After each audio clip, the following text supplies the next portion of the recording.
CreativeStudio instructor for Gammill Quilting Systems. Join me as we explore a terrific new feature in CreativeStudio version 6. This presentation will introduce you to the Nodes mode. The Nodes mode has 5 distinct functions: to divide patterns, to alter and manipulate patterns by moving the nodes, to add a pause in order to change thread colors, to add instructions for stitch length to a pattern, to add instructions for speed to a pattern. 3, 4, and 5 are placeholders for special notes or designer instructions specific to a pattern. We will be using the first 2 functions in this project. The goal of this video is to help you understand the process used to manipulate a pattern to create a new pattern. We will then use the new pattern to compose a home deck project on our Statler. The following patterns will be used in this project: AM Teardrop Border, AM Teardrop Corner 1. These patterns have been provided to Gammill for use on our Statler Stitchers by designer Apricot Moon. Geometric Square, Square Spiral 2, these 2 patterns come loaded on your Statler Stitcher. All 4 patterns have been preloaded and can be seen on the left of the work area. Now it's time to activate the Nodes mode function. In order to activate the Nodes mode, only one pattern can be selected and the right toolbar must be active. Select a pattern on the design board and then use one of these 4 options. Click the Nodes icon from the right toolbar. Choose Nodes from the right-click menu. Use the F7 function key for keyboard shortcut, or cycle the pattern anchor types until the Nodes mode appears. The nodes will appear and cycle after the stretch anchors. A word of explanation about nodes. Nodes are an integral part of every pattern and can be displayed when needed. Every pattern is made up of segments, lines or arcs, and nodes. The beginning and ending of each segment is a node. 2 contiguous segments share a node. The ending node of the first segment is the beginning node of the next segment. When a pattern is divided, it is at a node. When a pattern changes shape, it is done using nodes. Stitch settings can be altered using designer nodes. The Nodes mode displays the pieces of each pattern, showing all nodes. One pattern must be selected before starting the Nodes mode. Endpoint nodes are pink squares, and they are used when moving, dividing, or combining pattern segments. Arc nodes are blue squares, and they are used to reshape the pattern segments, but not for dividing or combining segments. Designer nodes are red dots and can be used to change some of the pattern attributes. Now to alter the original teardrop border pattern to an interlocking heart border. Using repeat patterns, place the pattern AM Teardrop Border on the CAD screen. Now that the pattern is on the CAD screen, it can be edited. To aid the editing process, the grid will be used. This is located on the top command bar under the tab labeled View. Clicking on View reveals the drop-down menu. When View Grid is toggled, a grid will display. Grid size is located directly below View Grid. Change the grid to 2.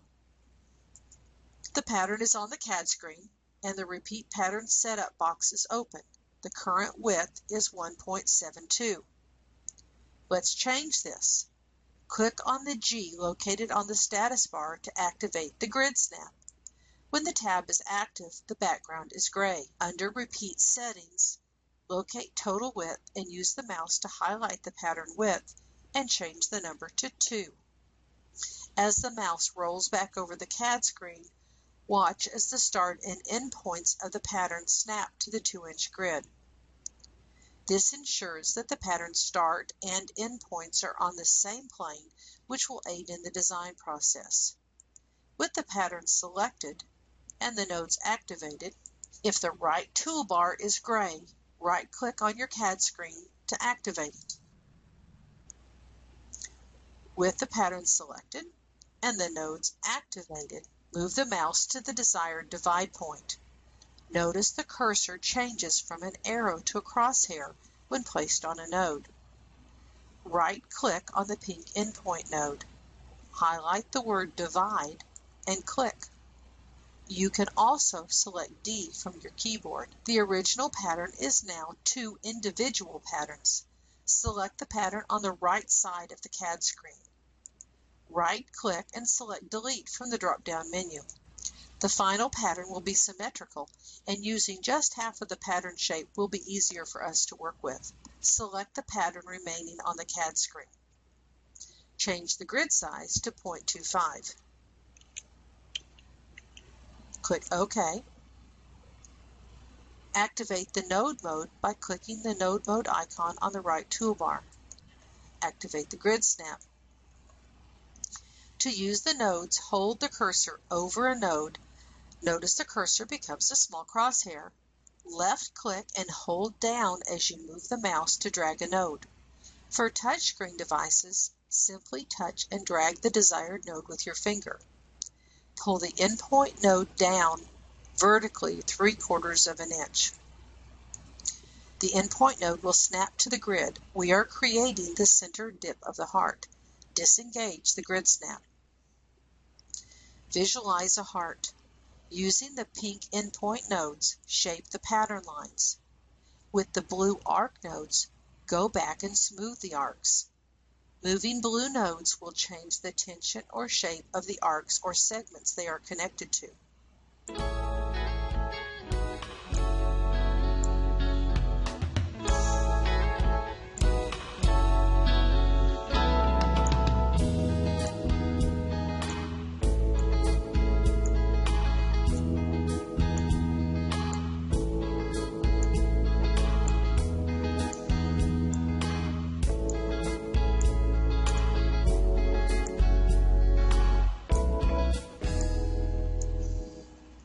When you are satisfied with your shape, we will complete the pattern using another new feature of version 6, Mirror Pattern. CreativeStudio places a mirror image on the screen using the rotation axes defined by the prompts. Notice the image on the right side of the CAD screen. The heart is divided by a red line. This represents the vertical axes. Right-click and select Mirror. A prompt appears. Place first point on CAD. With your grid snap activated, click on a grid point inline vertically with the pattern. Another prompt appears. Click second point on CAD, drop down and click on another grid inline vertically with the first. CreativeStudio made a mirror image of our pattern. Because this is a mirror image, the stitching order must be revised. Click on the Set Sew Order icon located on the top toolbar. Renumber. Then click on the Set Sew Order icon again to commit these changes. Time to save our new pattern to a file for future use. Select both pieces of the heart to create our new pattern file. Click on the Export to CSQ icon located above the Pattern Preview pane. A Save As window appears. Type a descriptive name for the new pattern in the file name box.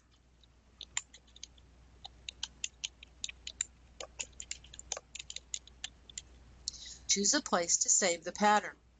Derivative patterns can be named and saved in the same folder as the original design, so they are easy to find. Or you could create a folder for all of your CSQ files to be saved together. I will be saving this pattern file in my video folder. Click Save. When a pattern is exported, two things occur. The pattern is saved to the folder of your choice for future use, and a copy of the exported pattern is added to the top of your pattern list for your immediate use. With CreativeStudio version 6, your design options are endless. You control the vertical, you control the horizontal. Shown are 4 different options for the heart border. Option 1, the outside of the heart was placed on the same vertical plane as the start point. Option 2, the outside of the heart was placed a 1/4 inch vertically over the start point, and the top was adjusted horizontally to the same height as the corner piece. Option 3, the outside of the heart was placed a 1/4 inch vertically over the start point, with no change to the height as it was created. Option 4, the outside of the heart was placed a half an inch vertically over the start point with no change to the height as it was created. I chose the third option to create our placemat project, but I'm including all 4 interlocking hearts with the project file. You choose your favorite. Valentine Placemats. This project will be created using a laptop working in SAM, standalone mode. Open a new group and title it Valentine Placemats. Locate and highlight the geometric square from your pattern list. Click on the Repeat Pattern icon to activate the setup box. Under Individual Pattern Details, turn Freeze Aspect off. Change your pattern width to 20 and your pattern height to 16. Change your pattern location to center. Click OK to place the pattern. The geo square has been changed to a rectangle and will be repeated twice, reducing the size in half-inch increments. Using the center point as our pattern location, we'll nest the patterns. With geometric square highlighted, click Repeat Patterns a second time. Turn Freeze Aspect off.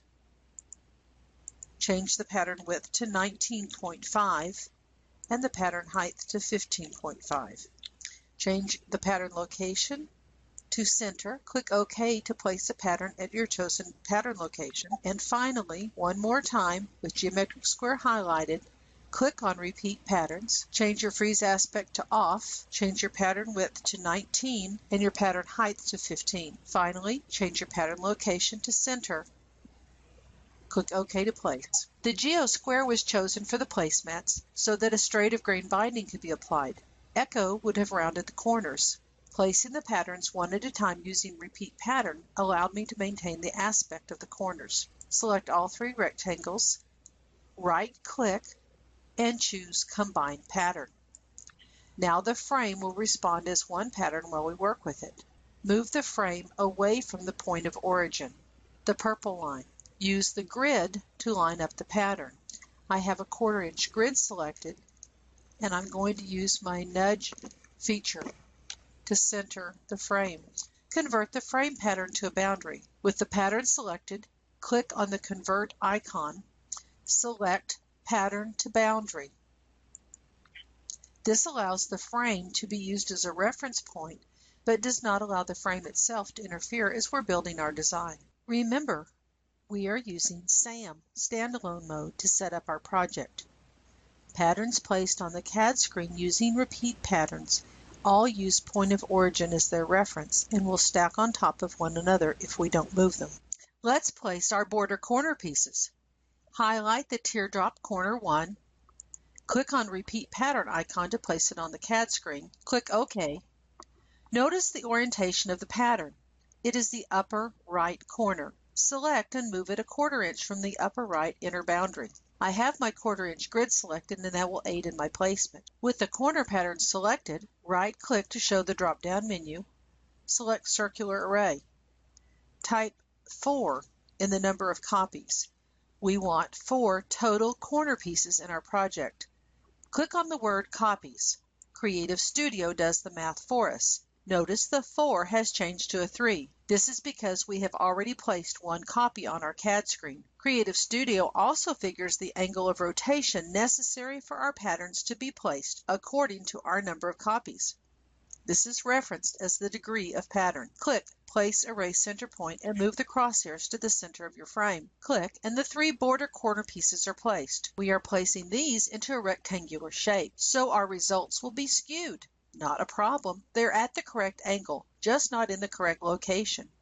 Select each corner piece and place it in the appropriate position, a 1/4 inch away from the inner boundary line. Now that the border corners are properly positioned, let's tackle the border pieces. Click on the Measuring on CAD icon located on the top tool strip. A dialog box appears in the lower right corner of your CAD screen. Activate the Endpoint Snap feature located on your status bar. Click on the left border corner endpoint and again on the right border corner start point to measure. This will determine the width of the border pieces needed. Right-click your mouse to save the measurements and exit the dialog box. Highlight the created pattern, interlocking heart border. Click on the Repeat Pattern icon. Using the Repeat Pattern Setup box, scroll down to the Repeat Settings. Right-click on your mouse while hovering over Total Width. the transfer box will appear. Highlight and click on Total Width to transfer to the setup box. Repeat with Quilt Angle. Hover and right-click to transfer. Click OK to place patterns on your CAD screen. Select and move the border pieces over to your project and center them between the top two borders. This can best be done using the edge anchors. Select the Cycle Pattern Anchor type on your toolbar and click it. You will come to the purple edge anchors. Put your border in between the two corner pieces. Change to your blue endpoint anchors. Activate the end snap on the status bar and snap the border to the corner pieces. We could repeat this process for the bottom border. Instead, we will rubber stamp the border pieces and then use the endpoint anchors to place our border. Select your border, rubber stamp, press the Escape key on your keyboard. This activates the last placed pattern as your active selection. Now using the endpoint anchors, snap the rubber stamped border in place between the two bottom corner pieces. Side borders are set up the same as the top border. We will use the height measurement and place it in our total width. Again, we will transfer the quilt angle measurement. Click on the measuring icon. The measurement box appears. Activate your end snap and measure from the top right border corner endpoint down to the lower right border corner start point. Right-click on your mouse, select your interlocking heart border, and repeat patterns. Scroll down to repeat settings, hover over total width, right-click. This time transfer the height measurement into total width. Hover over quilt angle, right-click, and transfer the angle measurement. Click OK. Our border appears on the left side of our CAD screen at our point of origin. The blue anchors were the last that we used, and so they have remained. We're going to cycle those to the purple anchors, bring our pieces down, cycle to the blue anchors again, and snap the pieces into position between the corners. Again, we will use rubber stamp, then use the copy for our left border placing using the blue endpoint anchors. Select your border, right-click, rubber stamp, press Escape, select your endpoints, and snap into position. When all four borders have been placed and endpoint snapped, it's time to set the stitching order. This time we are going to use another new feature, Order Join. CreativeStudio will reconnect and reorder the pattern segments continuously. You can verify this using the Set Sew Order icon. First, let's see how CreativeStudio would stitch what is currently on the CAD screen. Click on the Set Sew Order icon to see the current stitching path. The upper right border corner would stitch first. Then CS would stitch the lower right border corner. Then the lower left border corner. The upper left border corner. The upper border would be next. Then the lower border that we rubber stamped, followed by the right side border, and finally the left side border. Wow. We could renumber each pattern clicking and reordering using the Set Sew Order icon. Or we can use Order Join. The patterns that are currently on our CAD screen are all connected and would be a great use of this new feature. Select the pattern or segment that you wish to be first. Then click on Order Join. That's it. That's simple. Let's verify using the Set Sew Order icon. Cool, right? There are a few guidelines to follow when using Order Join. You can find more information on pages 120 and 121 of our new CreativeStudio 6 manual. This is available for download on the Gammill website. The final pattern to be added to the project is the Spiral Square 2. Highlight and click Repeat Patterns. Click OK to place on the CAD screen. We will size this pattern using our edge anchors when positioning, using our grid as a guideline. I'm going to change to my edge anchors and move it over. I'm going to activate my grid and I'm going to zoom in. I'm setting the outside edges just a little over a 1/4 inch away from my heart border. When it is in position, it needs just a tweak. Right-click and select Nodes. With the mouse on the last pink endpoint node, I will shorten the end of the stitching line. This way it lines up with the vertical line of stitching on the right. The final step before stitching will be to convert the boundary of the project back to a pattern so that it will stitch out. When a boundary is selected, it is red. With the boundary selected, click Convert Pattern. Choose Boundary to Pattern. This would be a good time to use Virtual Stitch Out to confirm the stitching order. Notice the Virtual Stitch Out icon has moved. It is now located above the Preview Pattern pane. The order of sewing as I designed the project, the heart border sews first, then the spiral square, and finally the 3 lines of stitching to frame the placemat. I had no problem at all stitching the placemat in this order. The heart border stabilized the fabric nicely with no distortion. Included in the project file are 4 placemats using the 4 different heart border options. Minor changes in the manipulation of the nodes can yield very different results. Part of your job as a long-arm quilter is to develop an eye for what is pleasing, in most cases to better serve your clients. Look at the options in the placemats. Which one is most attractive to you? Why? I hope that you'll work through the steps outlined in this video to create your own interlocking heart placemats. When you do, remember to save your project. Transfer the project to a USB drive and move it to your Statler stitcher. I made a mock-up on my screen so you can see how I laid these out on my Statler. I made a boundary of my sewable area using my stitcher head. I placed my crosshairs in the upper left corner of my boundary. Then I set the placemats using repeat patterns. Under repeat settings, I set the horizontal and vertical at 0.5. I changed my repeats to 2 and my rows to 4. I changed my quilt angle to 90. I changed the start point to the upper right corner. With the altered settings I chose in repeat patterns, my placemats are now laid out vertically. I will toggle the second row sewn since it doesn't fit within my sewable area. When I do, the start point moves to the top row. After the first row has sewn, I will roll the fabric, toggle the second row unsewn, and use relocate to reposition, and then sew the lower row. With the nodes mode, we have more control and freedom to create than ever before.